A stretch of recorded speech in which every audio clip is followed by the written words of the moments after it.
Yang terhormat Bapak Pimpinan Pondok Modern Darul Islah Kiai Haji Nirwan Nazaruddin LC.MS. Yang terhormat para jajaran Dewan Guru Pondok Modern Darul Islah. Yang terhormat segenap Dewan Juri dan para hadirin rakyat Indonesia yang merdeka yang saya cintai dan yang saya banggakan. Bismillahirrahmanirrahim. Assalamualaikum warahmatullahi wabarakatuh. Alhamdulillahirabbil alamin.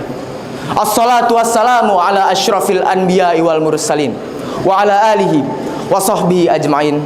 Amma ba'du. Segala puji hanya milik Allah Subhanahu wa taala.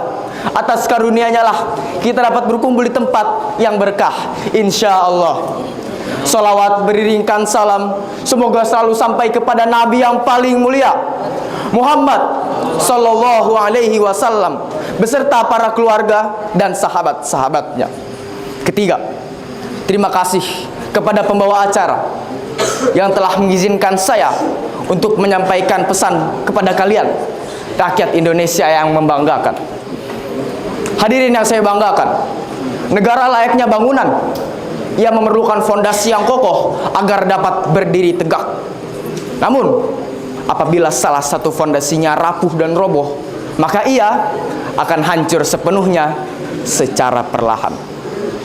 Dan itulah negara kita, Indonesia, berdiri tegak dengan Pancasila sebagai ideologinya. Ketuhanan yang Maha Esa, kemanusiaan yang adil dan beradab, persatuan Indonesia, kerakyatan yang dipimpin oleh hikmat kebijaksanaan dalam permusyawaratan perwakilan, dan keadilan sosial bagi seluruh rakyat Indonesia. Namun, apakah kita telah melihat keadilan berdiri tegak sebagai fondasi di negara kita? Ini menjadi sebuah pertanyaan besar bagi kita. Maka dari itu, izinkanlah saya untuk menyampaikan sedikit pesan kepada kalian. Sebuah pesan singkat dengan judul keadilan.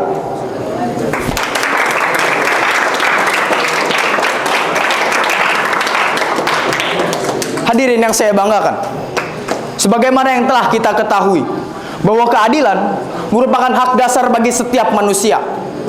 Akan tetapi sering kali kita melihat keadilan tidak terwujud dalam kehidupan di negara kita. Keadilan bukan hanya tentang hukum, ia juga tentang moral dan etika.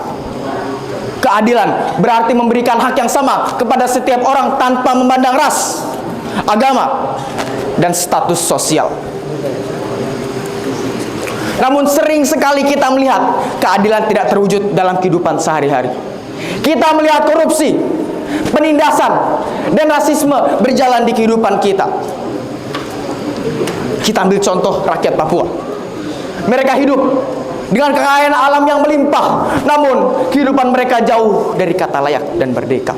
Hutan mereka dibabat, para satwa liar kehilangan tempat tinggalnya. Cadangan makanan mereka mulai menipis. Nasib mereka sungguh sangat miris. Pendidikan yang tak mumpuni.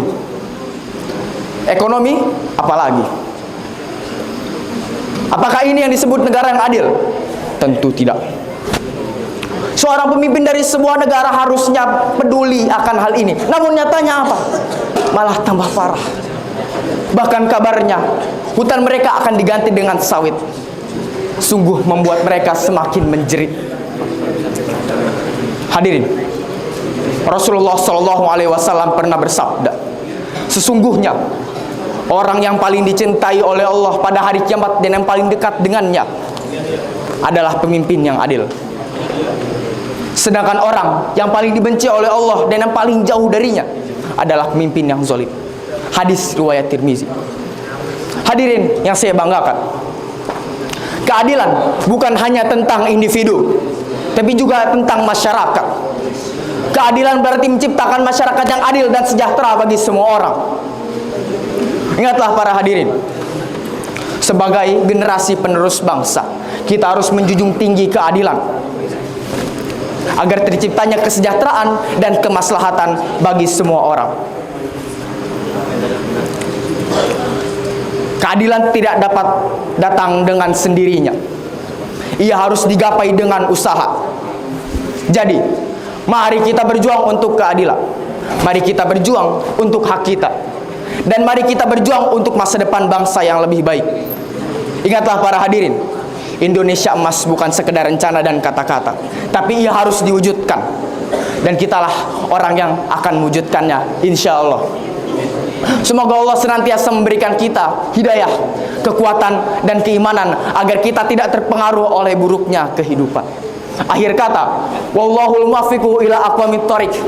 Wassalamualaikum warahmatullahi wabarakatuh.